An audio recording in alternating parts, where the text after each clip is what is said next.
Yes, here we go. It's the T.N.F, the night we hand over the keys to use, and we will get through as many of your talking points as possible. Star-studded lineup the night. We've got Liam, the punked up. We've got Connor Carr, and we've got the face of PMP, Terry Robb, joining us as well. Good to have you all on. Happy New Year, lads. Hope you're all well. Are you still saying Happy New Year now? Fucking 11th of January? Fuck knows. I'm not saying any in ages, so fuck it. We'll do it. It's nice to be nice.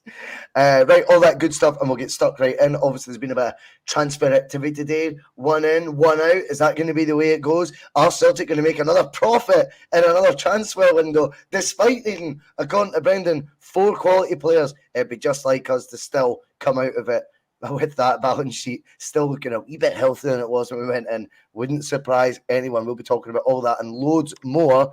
All that good stuff means we'll give us a wee like. Give us a share, by all means. Slag the hair. If you want to give us a wee share on your socials, that's good. If you want to hit the like button, do it now. If you want to become a Voice of Us member, like so many of you have, it's $1.99 a month. Our content is always free. Remember that. But there are loads of members like Jim C, like Smell the Glove, like Alistair Jack, like Ali, like who else? 420 somewhere. I like that. Liam. Like Danish. Alistair Jack again. Loads he is. Right, anyway, enough of all that. Piesports.com as well, 12.5% tasty discount. There's another member just jumped in at Alex Forsyth. We are good, mate. Right, okay. The stories are, I will come to you first, Liam. We'll just go clockwise tonight, if that's all right, gents. Just keeps things a wee bit simple for me. Is that clockwise? Is it the other way around when you're watching it live? Anyway, it looks clockwise to me. Anyway, Liam, the story is, we get all excited about the arrival from a guy who's tearing up the Austrian league right now, Nicolas Kuhn. Is that how you pronounce it? I don't want to get myself in trouble, honestly, pronouncing names wrong. But that then gets tempered a wee bit, doesn't it? Because then you hear the asking price is $3 million, so instantly Celtic are in negotiations to try and get the price they see fit. And that worries me instantly. That was the first warning sign, was, well, if they've entered into negotiations for a $3 million player, does that mean they don't value this guy at $3 million? And if so, what market are we going for? Albeit, and notwithstanding that, there is a lot of clips of him, which are always handy, quite misleading sometimes as well, that do seem to excite a lot of the fans, and I can't deny that, the wee bits of footage I've watched, he does look good, but they all look good when you watch the footage as well. And based on the 9 that arrived in the summer, I'm not going to hold my breath yet. And that's not fair in the boy, but that's what happens. See, when you have good windows, you get credit in the bank, where you get excited about Maeda, Hatates, and Idoguchis. They were completely unknown, but they got the benefit of the doubt because of a strong window the previous one. Now, with window upon window that have been unsuccessful since then, you then view players from a more negative prism.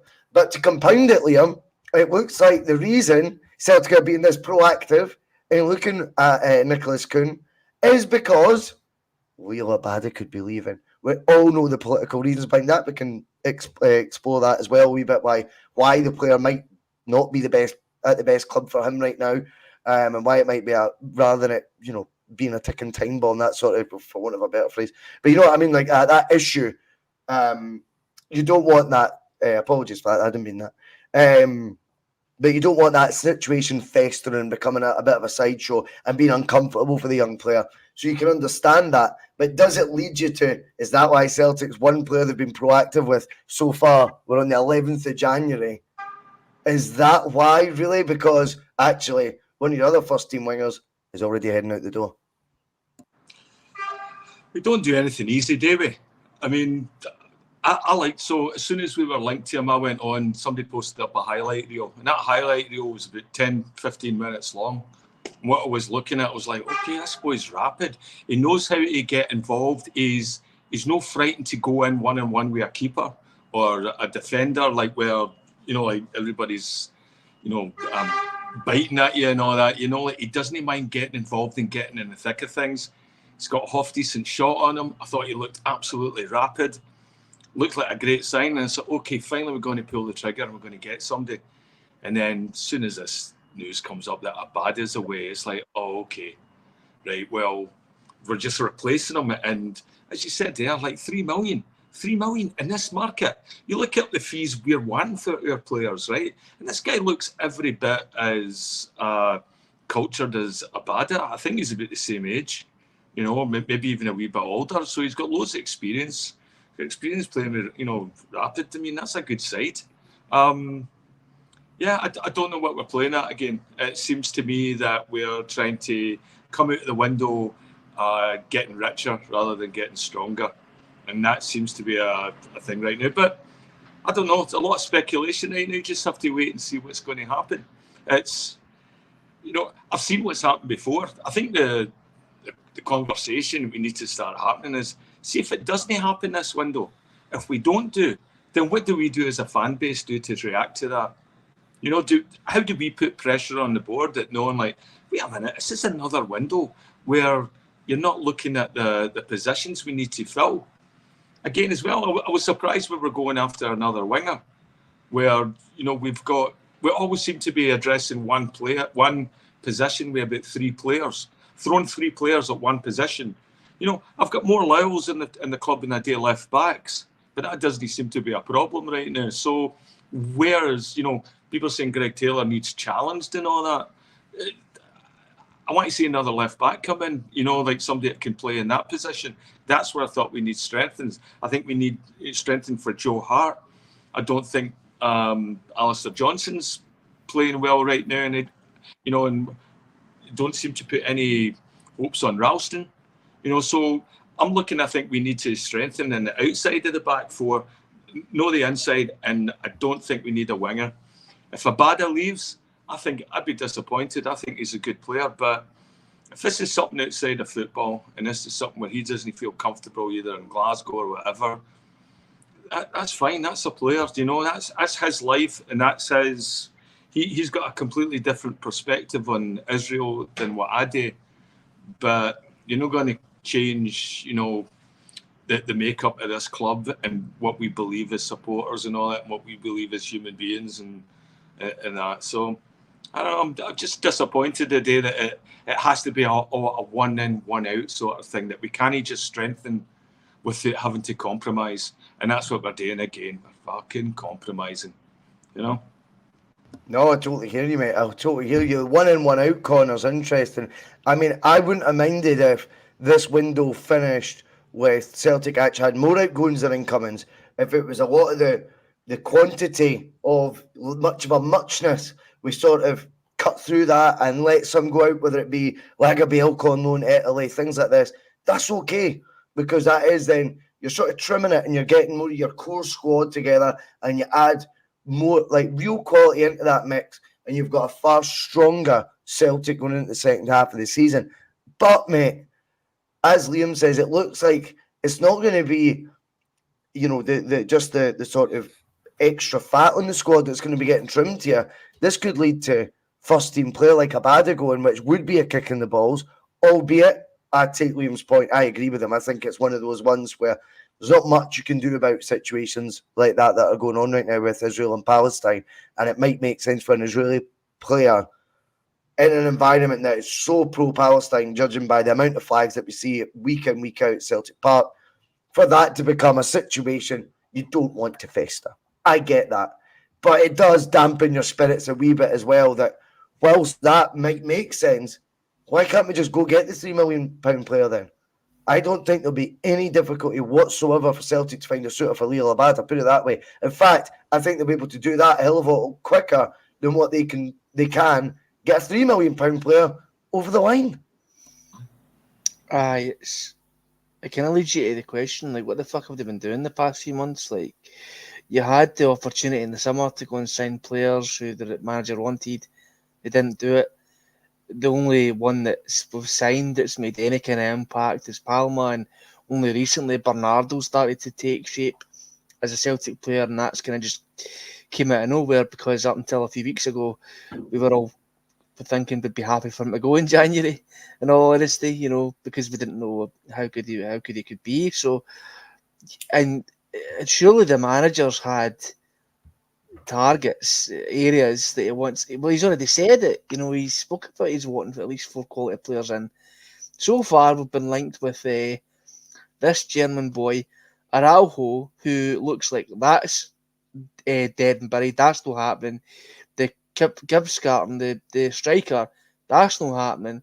So 2 out of the potential 4 areas that we need keyed in, we've just been told, no, it's not happening. Why weren't you on that last month before the window opened, speaking to them, saying, what's the deal here? What can we get this over the line? We've spoke to you in the summer. What's potential for coming over to Celtic in this window? Because we need it done quick. And so far, them across the city have got 1 signing to our 0. And considering the state they're in financially and stuff like that, it's kind of a bit of a piss take. Let's be honest. We're sitting here watching the same old movie. It's the definition of insanity. The Celtic board just do the same thing over and over again and expect things to change, or we expect things to change as a support. But we know it won't happen with this board in charge. I put out a tweet the other day, people who have been watching recently and it just randomly expect us to get the high quality players that the manager wants. He's going to be buzzing. He's going to be so happy. We've got these amazing players and they've actually spent a decent bit of money on. You think that's going to happen? You're not watching the movie. You're not paying attention to the script. This board is a cancer on this club, and they have been for the past 20 years. And it's not going to change. And like Mark says, it's not going to change until one thing or another happens. God forbid. But I know Mark's saying that he'd be happily welcome the Saudis in the Mora. I don't think I'd be the same. I don't want to sell the club soul for, somebody that's going to spend a bit of cash. You're trading cunts that will spend money for kind of blood money essentially. And I know we'd probably get a lot more success and do well in Europe and stuff, but then it's a stain on your soul essentially, in your moral compass where all that money comes from. So Brass put this position we're in. But we don't even need the money. We're a cash-rich club. We've got 70 million in our bank account. We'll get money from Abada. We'll get money from whoever else leaves in this window potentially. That's added on to that. That's not to mention that if we win the league this year, we get an extra £40 million for the Champions League money. And let's be honest, Matt O'Reilly's away in the summer, and they've all said, it'll take a record-breaking fee for him to leave, which could encroach upon the £30-35 million mark. So that's added on top of all that. So if you add all that together, that's £100 million plus potentially profit they're sitting in the bank account that's not getting spent on the squad. And if we've got players who are already good enough, why aren't they getting games? Why aren't they doing that? Why aren't they impacted on the team? Because we've seen very little of it. The B team experiment's done. It's a disgrace. They're sitting 9th in a fucking league with civil service strollers and that. It's an embarrassment. It's job for the boys, ex-players coaching the kids who couldn't fucking tie their legs together. Sorry, Doug's barking. And it's a really sad state of affairs to be in. I have no idea where we go from here. We've all said it for months. We need a goalkeeper, a left back, and a striker at minimum. The minimum is the 3 we need. Potentially another midfielder, potentially another winger. Not to mention the injuries we had at centre back. All of this shit has been adding on top of the ever-increasing pile we've had to deal with since the summer, where we didn't strengthen, we didn't take into account that Rangers could put a title challenge in this year. And it's all coming back to bite us in the arse. Once again, we leave it late. We do it the hard way. And we don't, speculate to accumulate. We react. And we react too late a lot of the time. And it's going to happen again. Well, we will wait and see. Saudi money, oil money, whatever you want to call it, is a far cry. Celtic do seem to though have plenty in the bank, Terry. But at the end of the day, the arguments that are getting lined up that we seem to have to... I don't want to be like dividing the support or any of that crap, but you can't help but feel, Terry, the apologists to this supposed strategy. I mean, they do frustrate the life out of me at times, because we're looking at a situation where Rodgers told you he needed 4 players of quality last summer, not January, last summer.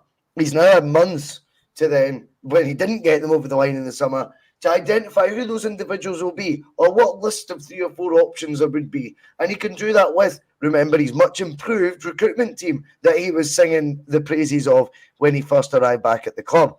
You combine that with the fact we're now haggling for a 3 million player, and it looks to be the reason Celtic are proactive on that is because of this growing rumour that Liel Abada may well be let go. that leads you back down a path where, okay, are we going to end up making profit this window? What's going on here? I get the frustrations of supporters at this point. I thought there'd be more of a plan in place. In fact, I didn't. I kind of have admitted that my hopes and aspirations and expectations last summer have led me up to the statement of once bitten, twice is shy, Terry, I think it's fair to say. But looking at the January window, surely there was a strategy at the beginning of this where players were identified. They'd done, as Connor's alluding to, the odd wee conversation here and there in the lead up to the window to find out, do you think that'd be a goer? Do you think there'll be someone who'd be interested? You don't wait to the 1st of January before making these inquiries. Don't be ridiculous.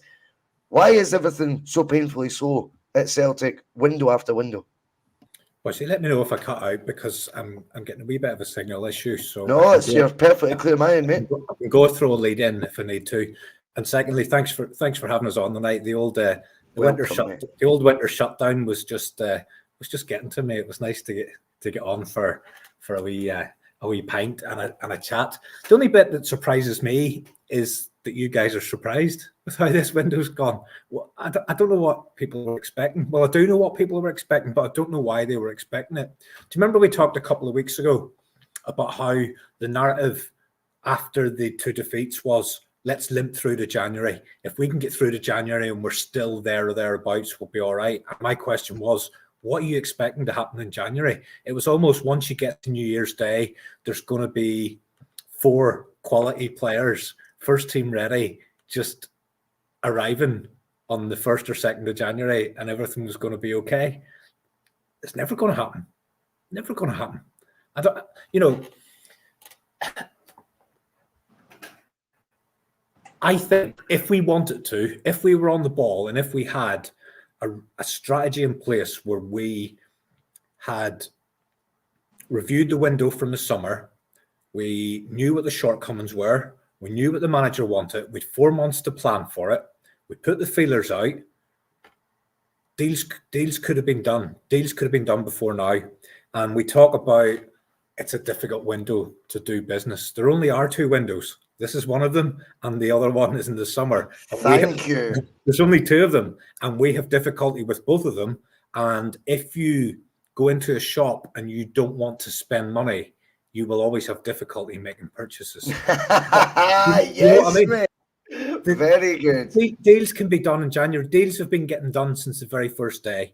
Deals could have been put in place. If player A is not available, and he's never going to be available, then go for player B. If player A may be available, but he won't be available to summer, fine. Happy with that, as long as we get him in the summer. But the manager said when he first came in, 4 quality additions. We didn't get them. We didn't get them during the summer.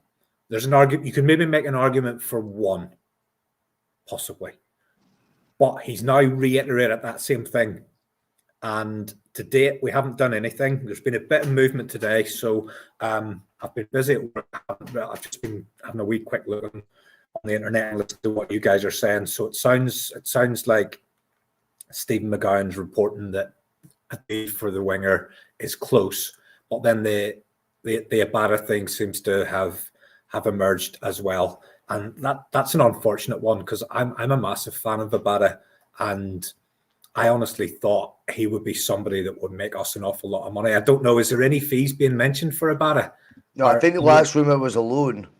Is this going to be one of these underwhelming ones where we thought we had an asset? It'll be different because Giacomakis and Juranovic were kind of at the last sort of big move stage of their career, whereas Abada's he's just signed a new deal.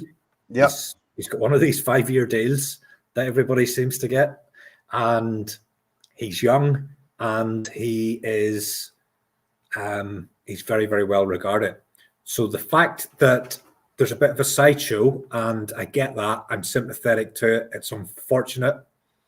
I'd love him to stay with Celtic. I really, really like him. I think he's still raw, but just the numbers are just so impressive. And what I've mentioned to you a few times is I would love to see him and Palma in the same team for a sustained run, just based on the numbers that they generate. They've both got flaws. They've both got lots of areas of their game they can improve, but the numbers add up on both of them. And if you can imagine those two guys in the wide areas and Kyogo in the middle, I just would love to see what that cocktail could provide in terms of goals and assists and all that kind of stuff. Get the feeling it's possibly not going to happen, but we're still within our rights to hold out for a deal that is befitting of an up-and-coming player, highly sought after, highly regarded, and on a 5-year contract. So let's see how that one plays out. And if we don't get a permanent move that suits us financially, then I hope a loan agreement where we get a significant loan fee, something like that. But in terms of players coming in, I mean, does this winger, does this sound like someone that Brendan's gone to the board and said, I want you to go and get this guy? Or is this someone who the board have said, well, we've got another winger, you know the way we're good at sourcing wingers, we've got another one, same price range, what do you think of him? But the other side of it is as well, Boise, there was a player mentioned over the last 2 or 3 weeks who Brendan Rodgers is a known admirer of. But whenever he was linked with Celtic, the supporters were going, nah, don't want him, don't like him, not good enough. But Brendan Rodgers is a fan of McKenna. And supporters are, on one hand, saying, I want Brendan to go and get the players that Brendan likes. And he has been linked with McKenna before. And because the supporters don't fancy McKenna or they've got their own opinions of his abilities, that's someone that the vast majority of Celtic fans were saying, nah, don't want him. But he is someone that the manager likes. So it's just trying to marry up those things. We're crying out for the manager to stamp his authority and ask for players that he likes. But then if we don't fancy that player, we're quick to say that as well. We don't think that player's any good. I think you're spot on with that.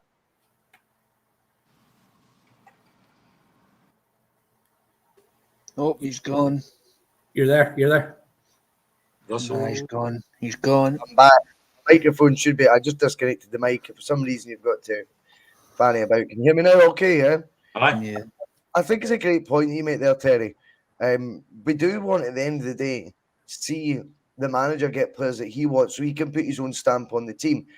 We tried. I think Brendan's argument. I tried to do it the way that the club wanted to do it. I tried my best, but it was so one-sided that last summer. It was never going to work. It was far too many brought in, much of a muchness in terms of the level, and none of them, maybe one, if you're lucky, Nat Phillips. Maybe yeah, Nat Phillips, who was shite. I know, let's bring on Brendan signings apart from Nat Phillips. Fucking hell. But when it's so lopsided, that was never going to work as a transfer policy last summer when you look at it. 9 players coming in, or 8 out the 9 were brought in, 7 permanent, Bernardo on loan with first option to buy, and none of them particularly striking you that they've been intimated by the manager that's someone that I want to bring in. It looks like they've all been suggestions to the manager that that's someone we can bring in, so we're going to nod along. Okay. Well, so tell me this: how will we know when it's a Brendan signing? Now, obviously, Scott Sinclair and Kolo Touré were obvious ones, right? Nat Phillips was an obvious one. Useless. Doris de Vries was an obvious one. Absolutely stone useless. What about any of the rest of them? How you know, what constitutes a Rodgers signing? Is it going to be if we spend 8 million? Because if we look at players signed for 9 million, the last time Rodgers was here, that was Edward, but I'm pretty sure he wasn't the driver on that. That's been, you know, we've formed a relationship with PSG through playing them in the Champions League. People have got talking, and they've formed some sort of conversation which basically says, oh, have you got any young lads up and coming that need a bit of a change to get game time? And they've gone, yeah, we've got one. I tell you what, we'll do a deal. You give us this. We think he's going to be worth this in a few years, as long as we put on a sign-on fee. I don't think Brendan Rodgers has knocked the door and goes, I know this young lad at Paris. He's had a bit of trouble. He fired a rifle out a window or something, but I really want him. How will we know when it's a Brendan signing? Is it because he'll come in and he'll be shite, or when will we know? Do you know what I mean? Stephen Ray comes in, he says when he starts every week, which I've got nothing against. I would rather watch a manager die on his sword, do you know what I mean? Or fall on their shield, whatever the saying is, all that sort of stuff, than it being with a bunch Not of if it means tools. stars to Vreeses and nets. Well, but Brendan had the courage to use convictions to take him back out and go with the guy that was already there. And that's someone then who's not too pompous and not too proud to accept when something's not worked out. But I would much rather see the 7 signings that came in. I'll be honest with you, for whatever reason, Liam, I'm in the boat where it would be much more palatable to me if those signings that came in the summer, albeit Palma and has been, I think, very good. I think Bernardo has come onto a game, shall we say, with a more regular run in the team, but was anonymous for the first 3 months. Let's be real, other than the odd fleeting Champions League appearance. But the rest of them, I would rather they'd failed because they were the manager signings. And I knew the manager had the backing. I also think they'd have had more opportunity. I think you'd had a more measured view. Still might be, they ain't up to it. I would rather it was on the manager. I think they get a fairer crack of the whip if they're the manager signings because he's pushed to get them in. They get integrated into the team more. They get more opportunities to come on as substitutes, whatever it may be, when a game, not that it's happened that often this season, but a game's already signed, sealed, delivered, if you like. It's not happened, unfortunately, that way. It's players foisted upon the manager. He has a look in training, and he's made his mind up on the likes of Quan.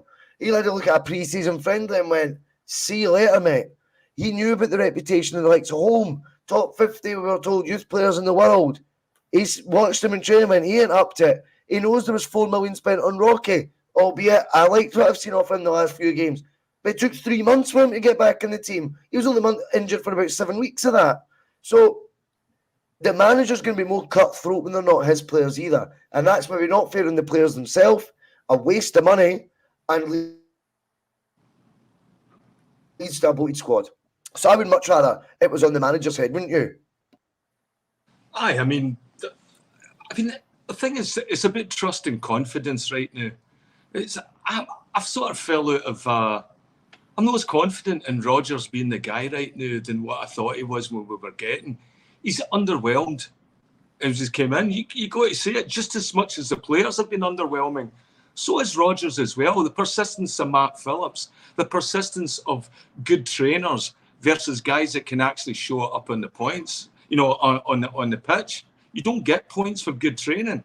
And you look at the games that we lost as well, his reluctance to make switch in key areas, it's cost us. And you look at the board, like one of the things they could do to sort of like change this narrative, with the amount of criticism that they've been getting, I mean, come on, they can't be oblivious to it. If I was in that board, the first thing that I would do is like, right, listen, we're losing a lot of trust with our fan base and that. Best thing that we could probably do is, with all the criticism that we are getting, is go into this window on day one, bang, here's a show of intent. We've got this player lined up, and it shows that we've been proactive during that downtime in the summer window and the winter window. We've actually went out and been doing our job football-wise and recognising and finding players that can adapt and mould into the positions that we need to improve on right now. And they haven't sort of done any of that. Rodgers does not. You're right, though, Liam. The thing is, as well, pal, right? We're looking at and see all the factors you've just explained there, just very quickly, right? I think that's brilliant, but I think you're right. That should all be getting taken into consideration. And you know what? After that, I accept, and I'm sure you do, and everyone else does, sometimes the player will be hit or miss, yeah? Sometimes it'll be hit or miss. But look at the volume of misses, the ratio of our last 19 signings. They think 2 might be hits. And really, when you look at Bernardo, it's 1.5 right now. So he's only came on to a game in recent weeks. So recency bias is playing a part in saying he'd be a hit. And Palma, I think, has been a hit overall, in my opinion. I know others don't share that view, but I do. But out with that, you're looking at him, it's so lopsided, Liam. You can't have a ratio like that. That tells me the factors you've just explained there can't be getting done thoroughly enough. Otherwise, it wouldn't be so lopsided, would it? Well, no. I mean, and it's not like it's something that's completely new to us as well. We've seen this, as Connor said, we've seen this film before. We know how it ends. It's a shit fucking film, you know. People try and walk out, but you pay season tickets and your bum's glued to the seat. Now, I think I think there needs to be a consistency now between Rodgers and the board. And if Rodgers can't do it, and I'm as I said, I'm really underwhelmed with him this year in everything, like even his player selection and that, and he doesn't seem to have it anymore. And a lot of people were singing his graces after the win against Rangers and all that, but he still nearly fucked it up at the end with Turnbull and Mikey Johnson and that coming on. You know, that we were coasting, and then we struggled at the end. And okay, you know, it was we looked okay winning that game, and that was great. It papered over the cracks. I think what we need is a director of football. I don't think Rodgers is it. We've talked about Rodgers and his recruitment before. It always seems to be let's bring 5 in and maybe one will be okay, or he's getting people in and then he's claiming he's got no knowledge of them and all that. And it's like, all right, come on, this is your first time here. You knew what was at stake. You knew what was on, what the score was. It's like, why haven't you upped your game to what our expectations are? Spot on. Expectations are not unreal. We're just talking to you like, okay, take the players, take the positions we have problems in. They're easy to identify and improve on them. That easy. And if he can't do it, I think the signing we should be looking at this window is a director of football. No, I couldn't agree more. I think director of football would be interesting. I don't think the board want a director of football, to be perfectly honest with you. Going to take a wee look at what's been coming in with the hashtag T.N.F. Connor, we'll come to you first. We've got this one in from CJ. Our youth development is a total failure. The reason I'm coming to you with this one first is because obviously you'd said about the B team experiment, I think you called it, completely failing. Can this team grow without a successful youth setup? My answer very quickly to that would be, well, I don't know if the team's growing or not, but whatever the team's doing right now, it's certainly not with a successful youth setup as it is. I mean, let's be honest, how many successful youth products have we came up with in the past 20 years? A handful. Well, loads. But they they don't all make the first team. But they'll go to other clubs, mate, won't they? Well, that's the thing. You let players like Ben don't go. You let players like Rocco Vata. He's meant to be going away to Bologna. We let Aaron Hickey go, who's now playing. Leo Hielda, Carmo Cannabelli, who was the hottest prospect in fucking youth football The boy in the went world. to Bayern. Then it. He's got Blackpool. Is he at Blackpool now? Is he? The wee boy was Owen Moffat, who's now I think at Dunfermline, but he never worked out. We had Andy Robertson, who was seen as not good enough. The fucking starter for Liverpool, the Scotland captain, seen as not good enough for Celtic because he wasn't quote unquote big enough or something like that. Was the excuse? Yet we stuck by Carmo Cannabelli for years and eventually let him go, who was about the size of a twiglet. It's bizarre. It was really bizarre, and it's a shame for these laddies because it's doing nothing for them. They're just playing these games week in and week out, getting game time against like Sunday League teams, basically Sunday League teams.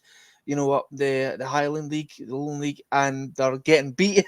They can't seem to get wins against these teams of guys who are fucking part-time plumbers and all the rest of it. And yet these are meant to be young laddies who are meant to be hungry for first-team football, hungry to play for the badge, hungry to play for Celtic. And yet they can't keep out, Old Eddie, who's, got a plastering job in the morning, at the back line. It doesn't sit well with me, to be honest. It's just scrap it. Just scrap it. If there's players good enough, right, who should be good enough to play in the first team, just select them and put them on benches, play them in the Scottish Cup, give them a few minutes every now and again, slowly bleed them into the team, and let's see where we can go forward from there. Because what they're doing is not good enough. Unless you get somebody who's actually capable of running the team and doing something with them. But the thing is, what are they playing for? You can't get promotions and when you're playing in that league as a B team. There's no youth league anymore. I don't know who's top of that league. The last I heard, I don't keep up with it. The last I heard, it was Hearts. Don't think it's the case anymore. Celtic are 9th. They're 9th in that league. That's an embarrassment. Celtic B team, maybe the best academy in the country, are sitting 9th in that table along with Hearts and Rangers B team. I think Hibs pulled out last season or earlier in the season. So they've got less competition. What are they doing? What are they doing? They've got, it's jobs for the boys. again, it's the same thing we see in the boardroom. It's the same thing we see in the backroom staff for the first team. It's all the same shit. It's all coming for the same, area. They're not getting the right people in for the job who can do it properly. Those boys don't get confidence for that. Do you think they like strolling up to fucking games against civil service strollers or fucking Fairy Green Rovers or whatever the fucking teams are called and getting beat 3-2 and only scored 2 goals at the death, and then we're getting hammered the whole game, getting muscled and fucked off the ball and bullied and that off these big monsters who are, on snus and fucking gear and that at the weekend? No, it's not doing them any favours. There's no developing them at all, really, because they're not playing excellent football, and they couldn't even do it anyway if they saved their life, given the evidence that they're sitting ninth. I don't know what the plan is. We don't hear any updates on it. Our best players from it are just sold. They're just let go. And even if they do get a sniff, like Owen Moffat got a wee bit of a sniff, Carol Mokadembele got a wee bit of a try, and they were just like, nah, I'm away. I'm getting offered life-changing money. I could potentially just go and start getting first-team games for this massive team, like say your Bayern Munich, your Liverpool's, eventually, and they'll develop me. They'll look at the resources they've got. I was on a tour last week, right, at Celtic Park. The facilities are fucking shocking. See the changing room? It's ancient.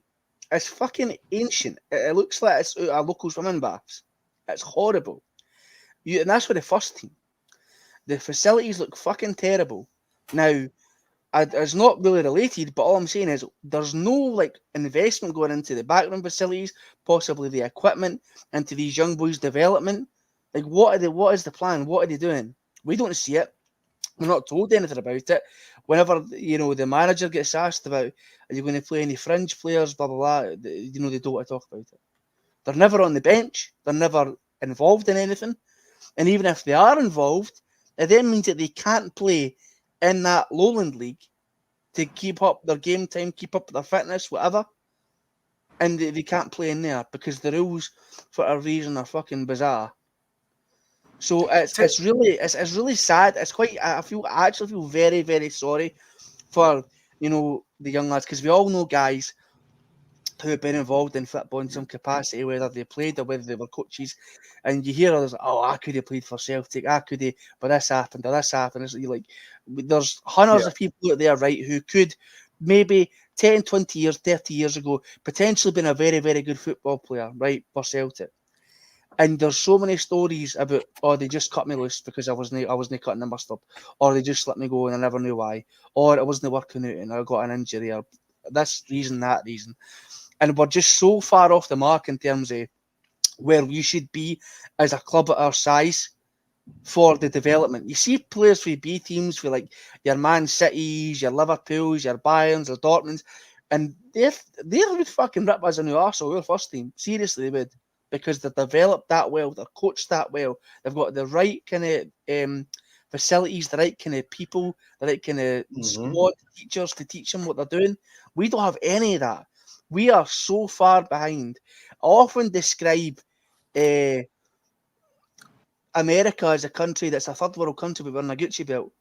We are a fucking we are a Farmers League team with a Champions League about 60 years ago, that we just cling on to this day and think that makes us, one of the best in Europe.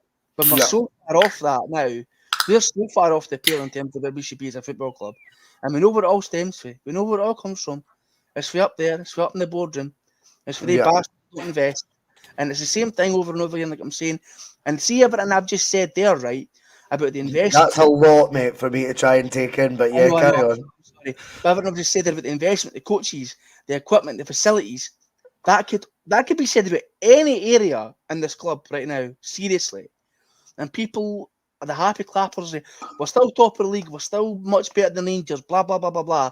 We should be miles clear of anybody in this league. We'll go back to the youth club, the youth setup thing, because we're going a wee bit on a tangent, but I get it, Connor, mate, and I know what you're saying. All roads lead to the board. I get all that, mate, and I understand that. The wee European Cup mentioned dining out in that for 60 years ago, I nearly got lost. But other than that, that was good. Terry, I mean, reserve team football seemed to not do any harm. The other thing, Connor's saying, they should have been integrated a wee bit more. The fact of the matter is they've got 9 new signings that just came in the summer to try and then get ahead of who we're trying to talk about integrating them into the team more. The doors are slamming shut in the youth setup rapid, aren't they? I'm conflicted on this one, Boise, because yes, I think it is a sorry state of affairs. However, on the other hand, what do you want Celtic to do? The reserve league isn't there. The other clubs couldn't keep squads big enough to keep the reserve league going, so it's not there. What can Celtic actually do? There is an end game here with the Lowland League, and I know I take your point, Connor, that the Celtic B team isn't winning that league. That might actually be part of the end game, that they're not doing so well, because the end game is obviously to get agreement from the other clubs that the Celtic B team and not well, I'll not even say any other B teams, but the end game here is that they will be allowed promotion. And I think that in a perverse sort of way, by the team not doing well at the moment, there's more likelihood that the other teams will vote in favour of that, because they'll go, well, they're not going to get promoted anyway.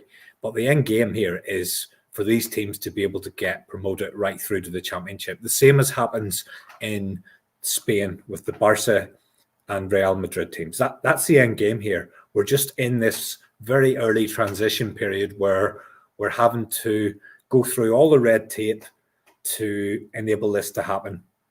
It will happen. It'll happen eventually. It'll probably happen in a few years' time. Will we lose gems in between time? Absolutely.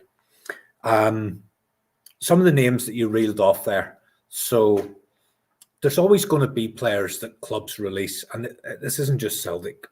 The guys that have to make these decisions, they make decisions based on what they see at age 14, age 15, age 16, age 17. And sometimes a player will develop significantly in years after he's left the club. That'll happen. There's going to be stories like this across Celtic, Barcelona, Real Madrid, Man United, Accrington Stanley, every club. Guys make decisions based on young guys, and sometimes people will develop at a different age group and they'll go on. So the likes of Robertson, we can turn around now and go, I thought we'd Andy Robertson and we released him. Andy Robertson, at whatever age we released him, obviously wasn't shown enough at that time for us to sign him on. And or to eyes that aren't, I don't know, doing their job right. You can't say they get every call right either. It can't be binary that every judgment they make, it was Andy Robertson who obviously wasn't doing it there. It could be that the guys making the judgment calls aren't up to it all the time either, yeah? That's possible. That is possible. But look at some of the other names that you've mentioned. So let's use Karamoko. So me, very, very much me, as well as lots of Celtic fans, why is Lennon not playing Karamoko? Why is Ange not playing Karamoko? Why are they not playing Karamoko? He's the next big thing. Look at all these YouTube videos. He's taking around everybody when he's age 14. Karamoko's now at Blackpool. Is that the fault of Celtic? There's obviously something. I definitely think they play a part, though. I think Celtic's responsibility, and it cannot be 0%, mate. I disagree with that. He's gone somewhere else. He's gone to a team in France. Yeah, because of what's happened at Celtic, though. Yeah, but he hasn't done it there either. You don't end up at Blackpool. You don't end up at Blackpool because the coach at Celtic didn't give you enough opportunities. You end up at Blackpool because that's your level. Yeah, well, maybe it's a Ravel Morrison. Let's look at the guys that went to Bayern Munich. Where are they at now? I'm pretty sure one of them's playing in the Championship. You not say one of them's at Blackpool as well? One of them just no. I think one of them. They're either in the SPL one's at Dunfermline, the Championship. Terry's Park. He just got released to Queen's Park. They just cancelled his loan deal. He's went back. There you go. Do you know what I mean? Wow. So these guys have gone from Celtic. We're going mental because Bayern Munich have been able to come in and get these guys.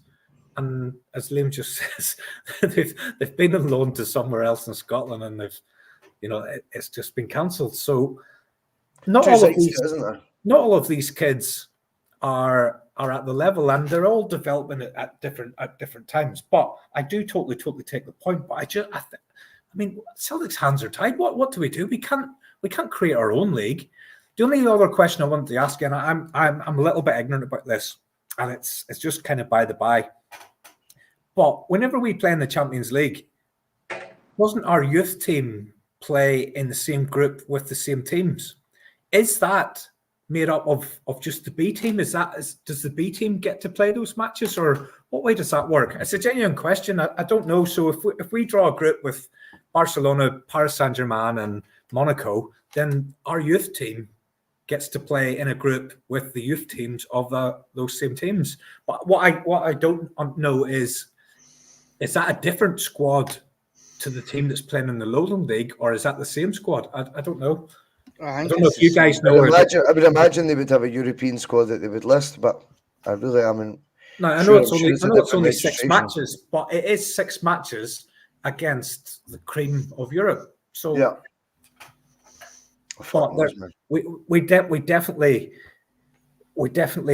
need something. Put us on the spot like that, like we know what we're talking about, Terry. For fuck's sake, we do We've been doing this for 2 years. I've never been put on the spot with actual questions. I know.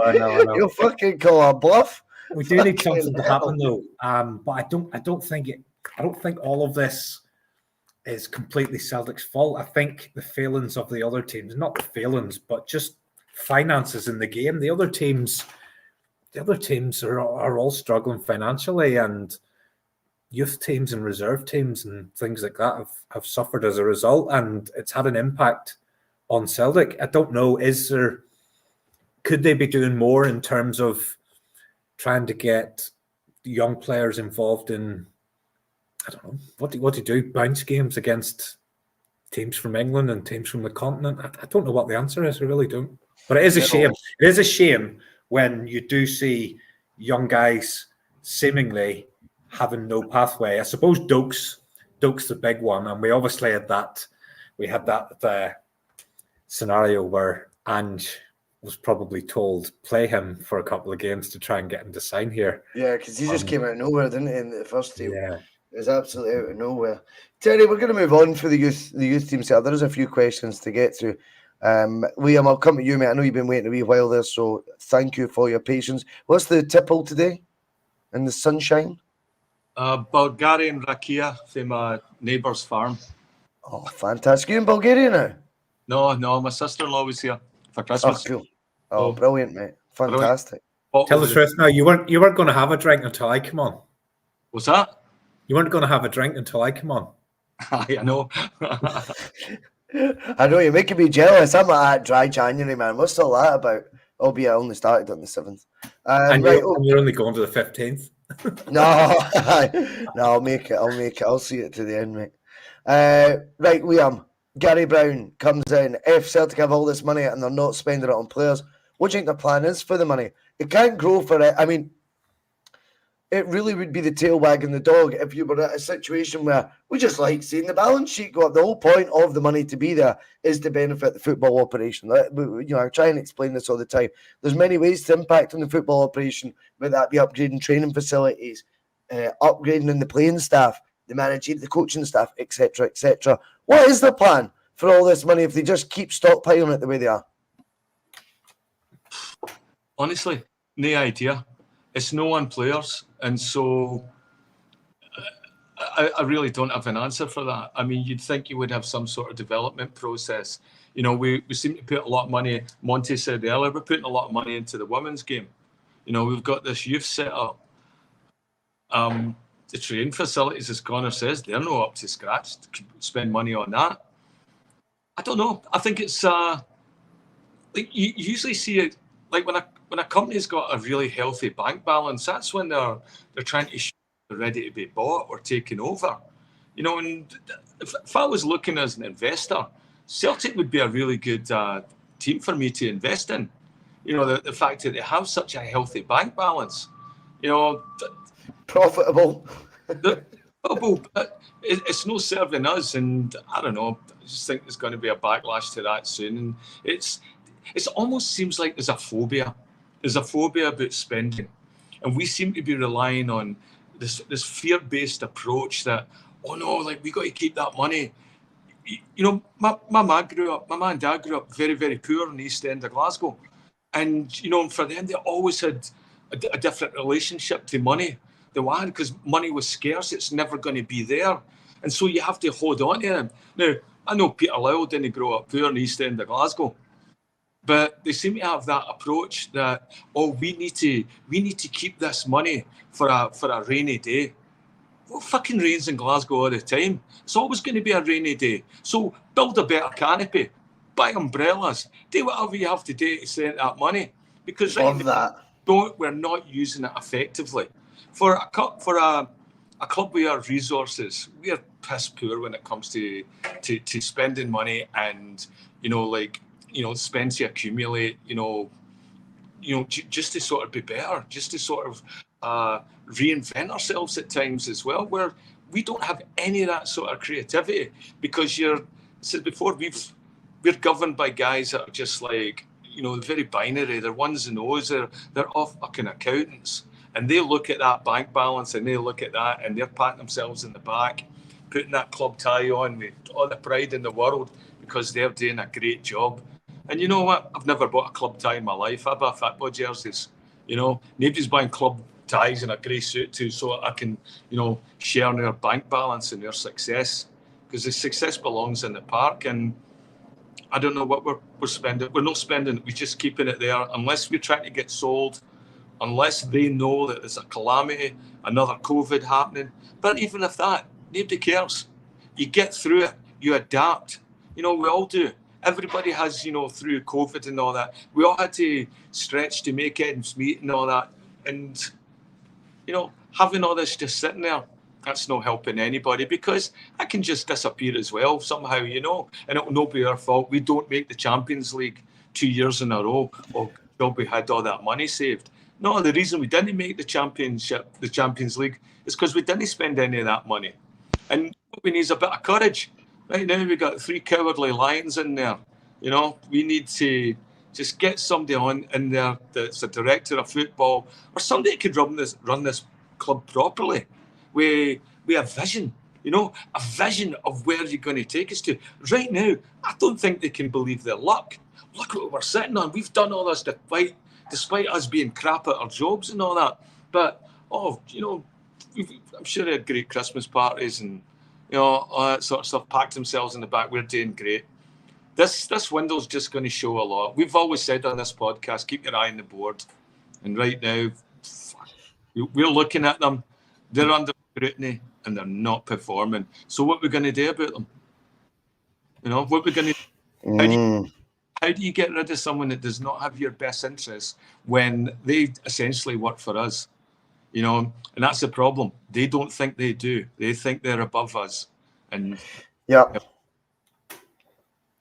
No, I think you raised loads of good points. I mean, one of the ones that, I mean, when you talk about creativity, Connor, we constantly are told we can't get £9 to £10 million players. This is one of the strange fees that just gets, you know, thrown about now. So all figments of people's imagination. Fact of the matter is, though, Celtic they would rather spend that £9 to £10 million on 3 players and hope one of them becomes 20 million, rather than going consistently between that, say, 6 to 10 million bracket and maybe doubling your money. Get 2 years out of them. Yeah, I get the 2-year cycle thing that Roger spoke about. I think the judge was referring it today in the group chat on Twitter. I get the 2-year cycle thing. But be happy with making... You're going to make more inroads. If the quality of player you're bringing in is better, the percentage margin of your profit might not be as high. You might only make double the money, not 4 or 5 times the amount. But the amount of rough gems these guys are identifying in amongst a bunch of duds is frightening. Whereas when you go for that next bracket of player, you can attract them. I don't understand this argument. You'll never be able to get them. But what they're planning to do for the cash is obviously going to keep becoming a more pertinent question the more and more that bank balance grows. So thanks for that one, for Gary Brown. I'll come to you on this corner. Pat McLaughlin, if we win the league with 4 points, I think he means by 4 points, after beating Rangers 4 times, would you be fully satisfied with that come the end of the season? Does that mean we just won the league? Does that mean no Scottish Cup? We win the league by 4 points. Oh, we'll take that either way you want. You can take it down whatever avenue you want. Well, if we just win the league, right, and we don't win a Scottish Cup. Whoever wins the Scottish Cup wins the Scottish Cup, whether it's Rangers or whoever. That's a failure in my eyes. Genuinely, that's a failure in my eyes. I know the big thing is you have to win the league every year.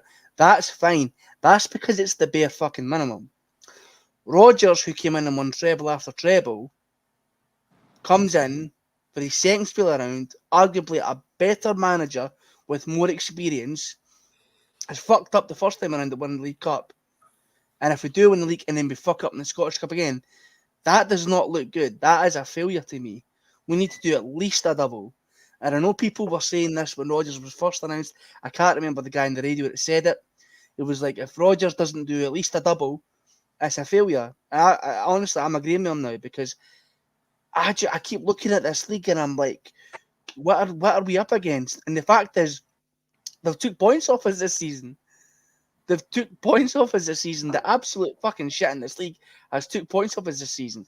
And that is a lot scarier and tells you more you need to know about the state that we're in now than people are willing to admit.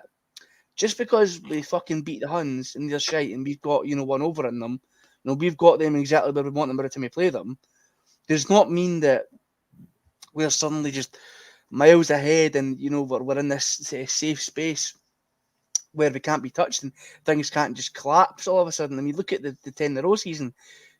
Before COVID and all that kicked off, if you were a betting man, anybody in their mall would have betted for Celtic to win 10 in a row and probably a treble that season as well. Just to wipe the board clean, take it all, be there, got the t-shirt, come back. Because we were that far ahead, we just seemed untouchable. And we were. And then it all just went to shit. Just like that. Boom. Nobody saw it coming. And look, there was mitigating factors, massive mitigating factors with COVID. Players not being able to, stay in fucking hotels and not being able to, communicate and come near each other. And the world was an absolute nightmare. It was like a fever dream. But if we just scrape the league, I'm like, holy fuck. That means we could be in for it again next season. And everything we've talked about tonight, would you have any faith in the Celtic board investing, helping us get over the line, being out of sight? I have more faith if we didn't win the league that they would invest than if we did. That's what I was about to say. The only reason I'm banging my computer, it's for fuck's sake. the only way that we do anything is when something bad happens to us and we have to react. Look at when we lost a Scottish Cup semi-final under Dyler. The Rangers board were apparently ripping the piss at Dermot Desmond and up in the box goes and gets Brendan Rodgers in. Like they're so reactionary. Do you know what I mean? They go on about like, oh, we're signing all these players for all this money. We just go and bring in a bunch of great players who we can develop and who are really, really good. And spend a wee bit more. But they're so reactionary. It's painful because we shouldn't be reactionary. We should be proactive. It's genuinely, it's bizarre. So to answer the question, finally, like if we just win the league by a smidge,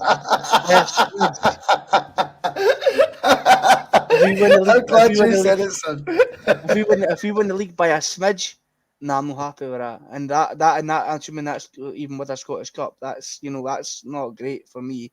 I'd expect to be a bit more comfortable. I think we'd all be happy at doing it. I just think in terms of, do we think the team's progressed if that were the case? Are we happy where it's what the direction of travel it's taken is? I think we'd be underwhelmed by that if that were the case. I think that would be the best. But I'm sure on the day we'd be fucking happy, right? Surely. Listen, there's nothing more exciting than winning a league title on the very last day or the second last day. Do you know what I mean? I wouldn't fucking know. I think we only did it once in my lifetime, 98. Oh no, we did it. Excellent, Heather. Right, okay. Last question, Terry. I'll put it to you, mate. Put it to you. Here we go. Fergie Waldron comes in. I always get worried when I read names that I don't recognise in case it's like when I read it out loud, I'll just hear a saying. Do you know what I mean? Like they've just done a wee play on words. But I think Fergie Waldron is safe. Although the more I say it, I'm still hearing some sort of innuendo, but I can't think what it is.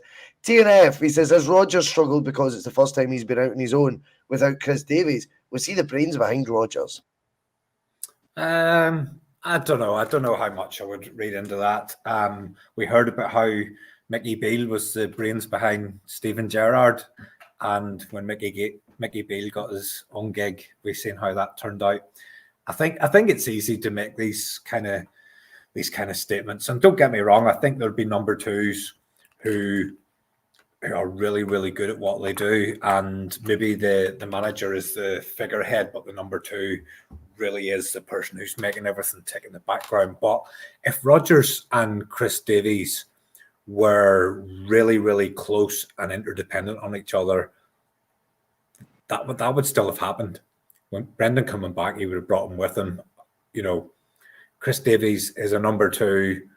He's always going to be a number two. I think he fits into wherever he goes as a number two.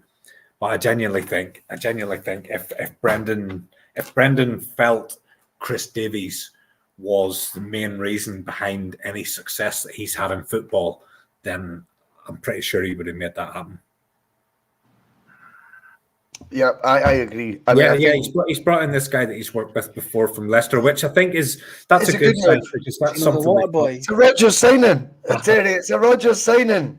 That's something we've talked about whenever it became apparent that he was moving on, and there's a positive in Harry Kewell moving on as well, because he's taking Kobayashi with him, isn't he?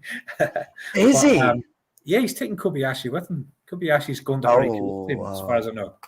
So it's a win-win. But we did talk about it, and we did say because we were kind of thinking, is that teed up for Scott Brown, or does Brendan bring in someone that he's worked with before? He's brought in someone that he's worked with before. I still don't rule out that there might not be a role for Scott Brown at some point. No, of course there will be anytime he wants. I think it's good that Brendan's gone. He's got someone none of us have ever heard of, other than he's got a name very like a character in a movie. But he's gone and got someone. That's a Rodgers signing. That's a Rodgers signing. See, we're answering our own points now. That could be as important as any player that comes in that we might want to try and link to the manager. The fact he's now got one of his own men in, one of his trusted cohorts, that could be as important as any player coming in the door. Definitely. Anyway, we'll round it up there. That's been brilliant. Just over an hour, around 200 live all night. We do appreciate it. Remember, give us a wee like, share, select the hair, all that carry on. I hate doing all that stuff, but it's got to be said, man. Liam, enjoyed your company today, mate. You go enjoy your sunny afternoon. Hope it's not too cold to you. It's fucking Baltic here, mate. I'll tell you that for nothing. Everyone else, enjoy the rest of your evening. Cheers for jumping on the bus. We do it here. Keep your eyes on the ball.